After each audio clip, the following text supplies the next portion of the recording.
ሰላም ጤና ይስጥልን እንደምንሰነበታችሁ ሀና ነኝ ከሀና ጆልነስ በድጋሚ ስለተገናኘን ደስ ብሎኛል። በዛሬው ዕለት የምንነጋገርበት ርዕስ ለሰውነታችን ወይ በተለይ ደግሞ ለስኳር ህመም ወሳኝና ጠቃሚ ስለሆኑት ንጥረ ነገሮች ይሆናል። ከነሱም ውስጥ ሁሉንም ሳይሆን 5 ለስኳር ህመም ወሳኝ ስለሆኑት ንጥረ ነገሮች እንነጋገራለን። ጥቅማቸው ምንድን ነው? ከምን አይነት የምግብ ሶርሶች ነው የምናገኘው? አጋጣሚ ያላቸው ሰዎች ሰፕሊመንት ይወስዳሉ፣ ግን አብዛኛዎቻችን ደግሞ ሰፕሊመንት ወይም ደግሞ ቫይታሚንስ ሚነራልስ ብለን በእቃ መልክ ገዝተን በታብሌት መልክ የምንወስዳቸው አቬለብል ላይሆኑልን በአካባቢያችን እንደልባችን ላናገኛቸው ስለምንችል ከየትኛዎቹ የምግብ አይነቶች በቂ በሆነ መልኩ እነዚህን ንጥረ ነገሮች ማግኘት እንችላለን ሚል ሌሎችም ነጥቦች አክለን ለቀጣዮች 10 እና 15 ደቂቃዎች አብረን እንቆያለን። ለቻናሉ ቤተሰብ የሆናችሁ በድጋሚ እንኳን ደህና መጣችሁ። ለቻናሉ አዲስ የሆናችሁ ቻናሉን ሰብስክራይብ በማድረግ ቤተሰብ ይሆኑ ላለሁኝ።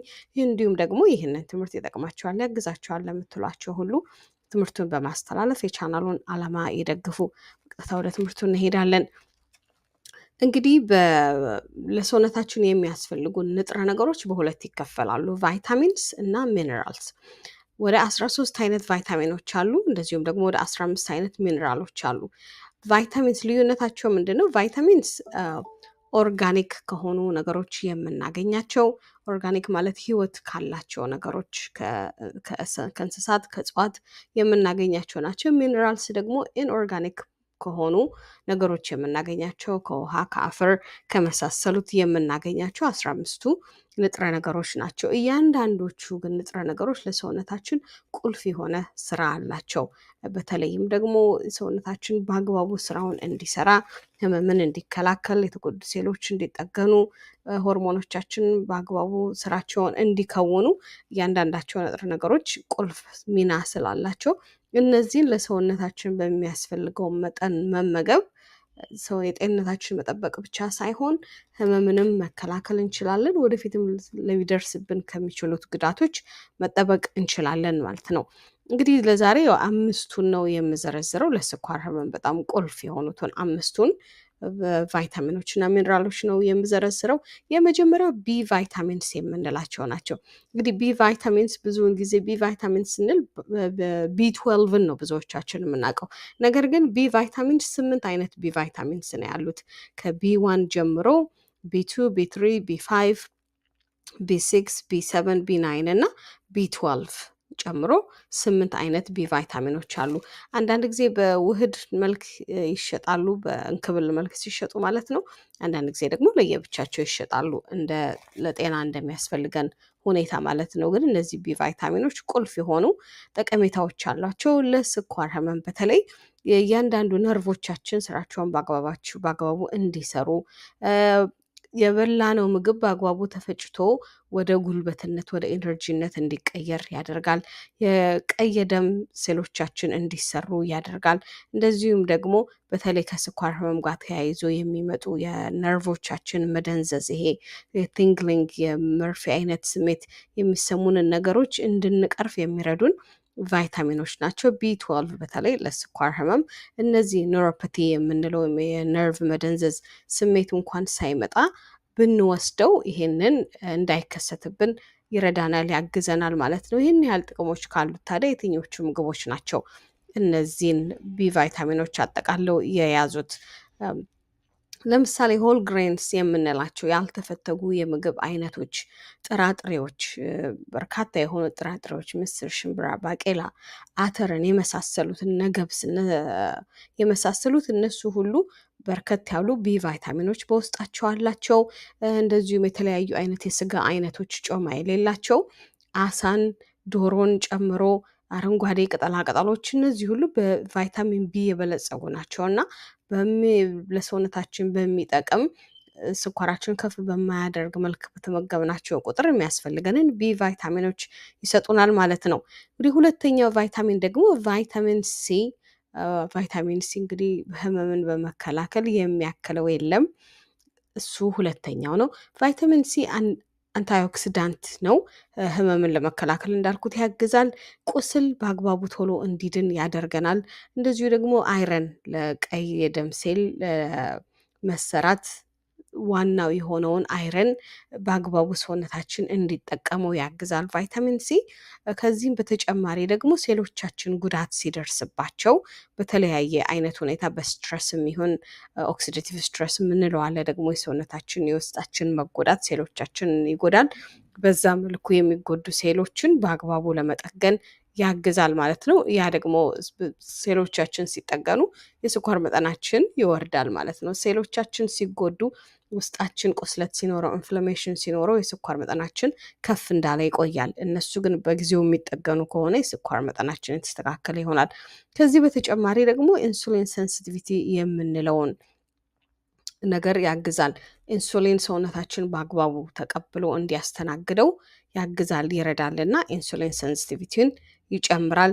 በስኳር ህመም ምክንያት የሚመጡ የተለያዩ የጤና ችግሮችንም ደግሞ ከዛ እንድንጠበቅ ይረዳል። የትኞቹን ምግቦች ብንመገብ ታዲያ በቫይታሚን ሲ በአግባቡ ማግኘት እንችላለን?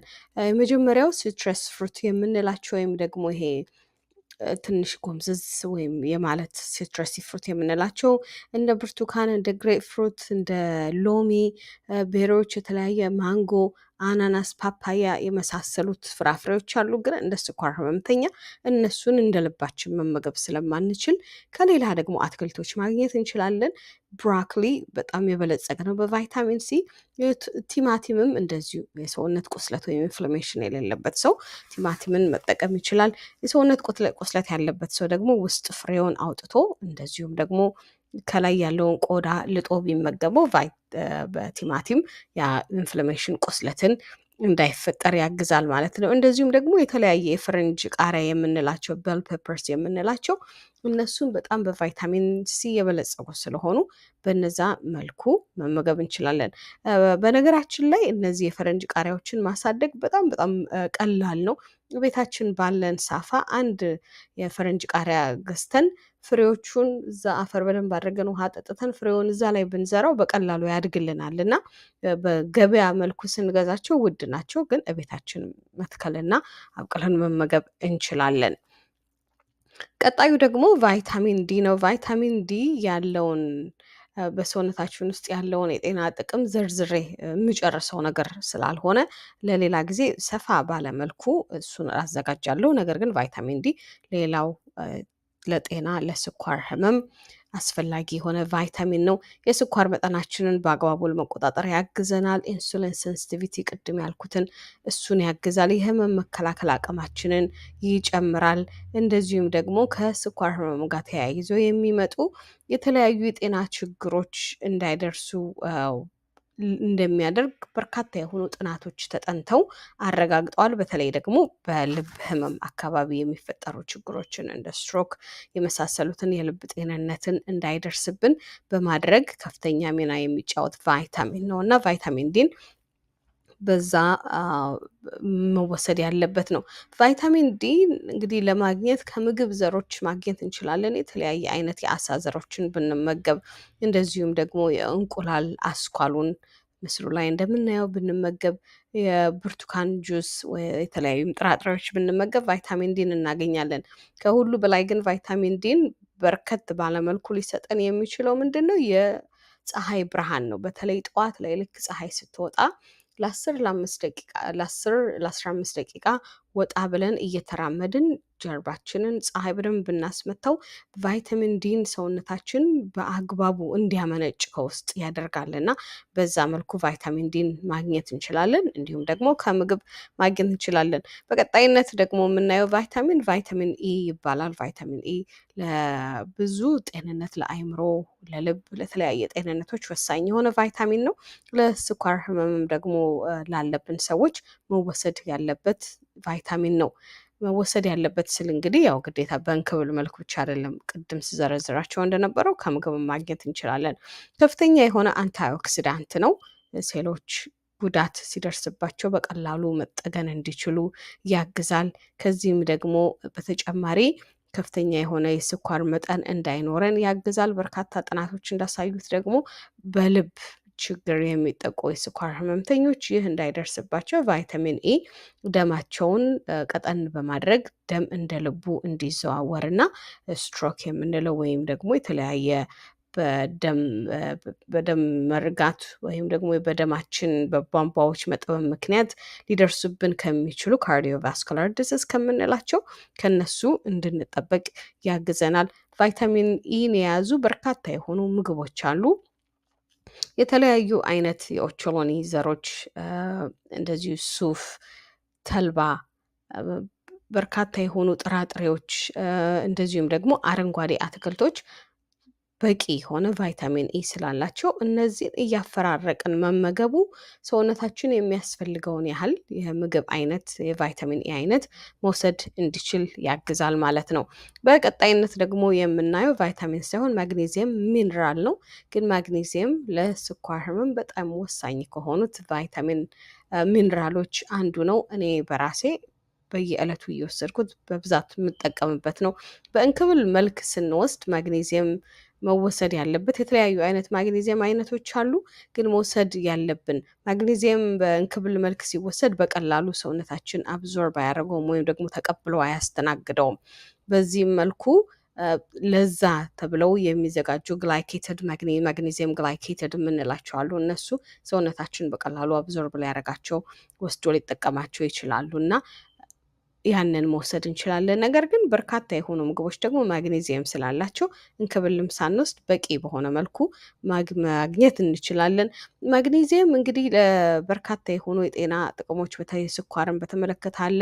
የኢንሱሊን ሴንሲቲቪቲያችን እንዲጨምር ያደርጋል። እንደዚሁም ደግሞ ኢንሱሊን ሬዚስታንት ገጥሟቸዋል ሲባል ብዙውን ጊዜ ቦርደር ላይን ነው ፕሪዳያቤቲክስ ነው የሚባሉ ሰዎች ይህን ማግኔዚየም በርከት አድርገው ቢወስዱ ምክንያቱም ሰውነታችን የሚፈልገውን ይጠቀምና የማይፈልገውን ማስወገድ ስለሚችል በዛ መልኩ ማግኔዚየምን ጨምርምር አድርገው መጠቀም መውሰድ ይችላሉ። ያንን ያደርጋል የተለያዩ የጤና ችግሮች እንዳይደርሱብን ያግዛል። ኢንሱሊን በአግባቡ ስራውን እንዲሰራ ያግዛል። የስኳር መጠናችንን እንዲስተካከል ያግዛል። ለሆድ ጤንነት በጣም ወሳኝ ነው ማግኔዚየም። በአግባቡ የሆድ ጤንነት ደግሞ ሲኖረን የስኳር መጠናችን ሁልጊዜ የተስተካከለ ነው። የሆድ ጤንነት ከስኳር ህመም ጋር ብዙ ግንኙነት አለው። በተለይ የስኳር መጠናችን መቆጣጠር ሲያቅተን መጀመሪያ ላይ ማየት ያለብን ነገር የሆድ ጤንነታችን እንዴት ነው የሚል ነው። በተለይ እንክብል የምንወስድ ሰዎች ለስኳር ህመም እንደ ሜትፎርሚንን የመሰለ የሆድ ጤንነት ከሌለን የምንወስዳቸው መድኃኒቶች ሁሉ ገብተው በአግባቡ ከመቀላቀል ወደ ደም ስሮቻችን መግባት ስለማይችሉ ወደ እቃችን ፕሮሰስ ማድረግ ካልቻላቸው ወደ ደም ስራችንም የሚገባው መጠን ስለሚያንስ ያንን ሁሉ አፌክት ስለሚያደርግ ማግኔዚየም ደግሞ ለሆድ ጤንነት ሰውነታችን ምግብን በአግባቡ እንዲያስተናግድ በሰዓቱ ሰውነታችን ድርቀት እንዳይዘን ስለሚያግዝ ማግኔዚየም ለስኳር ህመም መወሰድ ካለባቸው ንጥረ ነገሮች 5ኛው ነው ማለት ነው። እንግዲህ ማግኔዚየምን ቅድም እንዳልኩት ከብዙ በርካታ ምግቦች ማግኘት ይቻላል። የተለያዩ አይነት አረንጓዴ አትክልቶች በተለይ ደግሞ ቆስጣ ከፍተኛ የሆነ የማግኔዚየም መጠን ስላለው እሱን ማድረግ እንችላለን። ሙዝም እንደዚሁ የተለያዩ አይነት የኦቾሎኒ ዘሮች ምስር፣ ሽምብራ፣ ባቄላ እነዚህ ሁሉ በማግኔዚየም የበለጸጉ ናቸውና እነዛን እንግዲህ እስካሁን የዘረዘርናቸውን ሁሉ እንክብል እንኳን ባናገኝ በምግብ በዚህ ሁኔታ መመገብ መውሰድ እንችላለን። ትልቁ ነገር ምንድነው? ሚስጥሩ ምግብን ሁልጊዜ ተመሳሳይ ምግብ ሳይሆን ባለን አቅማችን ጎናችን በሚፈቅደው ምግቦቻችንን በየዕለቱ በየጊዜው መቀያየር ይኖርብናል። ሁል ጊዜ አንድ ጊዜ ተመሳሳይ የሆነ ምግብ መብላት የምናገኘው ንጥረ ነገር ተመሳሳይ ይሆናል እና የሚያስፈልጉን ንጥረ ነገሮች በብቃት በብላት እንዳናገኝ ይሆናል። ነገር ግን አንዳንድ ጊዜ የሆነ የገንዘብ ስለሌለኝ ነው ይሄንን መመገብ ማልችለው እና አትክልትን ቅጠላ ቅጠልን የመሳሰሉትን እነሱ ከጓሯችን በማስታጠቢያ አድርገን ማብቀል እንችላለን።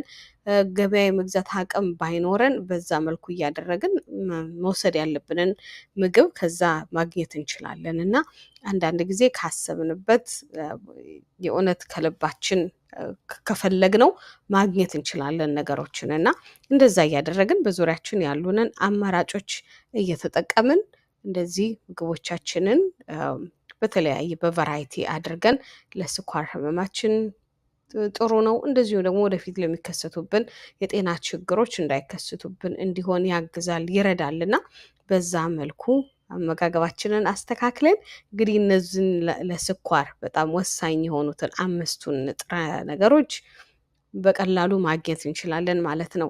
እስከ ትምህርቱ መጨረሻ ድረስ አብራችሁኝ ስለቆያችሁ አመሰግናለሁ። ይህ ትምህርት ጠቅሞናል፣ አስተምሮናል ካላችሁ የላይክ በተኑን በመጫን ሌሎችም እንዲደርሳቸው ያድርጉ። በቀጣዩ ጊዜና ሰዓት እስክንገናኝ ድረስ መልካምና የተባረከ ጊዜ ይሆንላችሁ።